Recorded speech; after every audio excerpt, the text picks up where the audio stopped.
There's still quite a few people in the US that seem to think that tariffs are paid by the foreign country.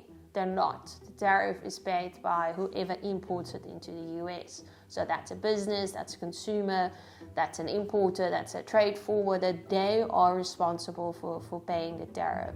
I'm Lisette Ijssel de Schepper. I'm the chief economist at the Bureau for Economic Research, and we are part of Stellenbosch University in South Africa.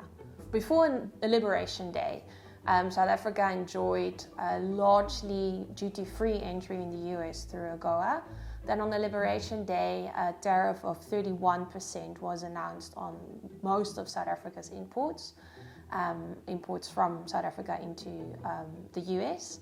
That has now changed to the universal 10% tariff. So it's a lower tariff than the 31%, but it's still higher than what we were facing during AGOA.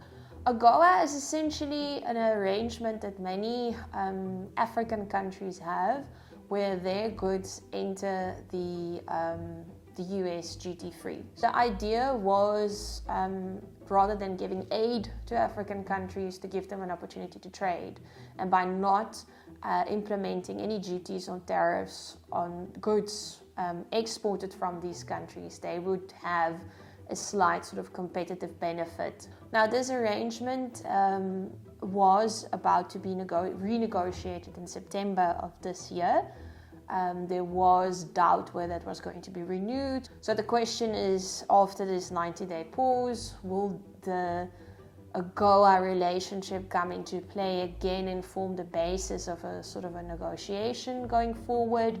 Or are we now starting on a completely different level? But the AGOA benefits that many African countries enjoyed seem to be out of question at the moment.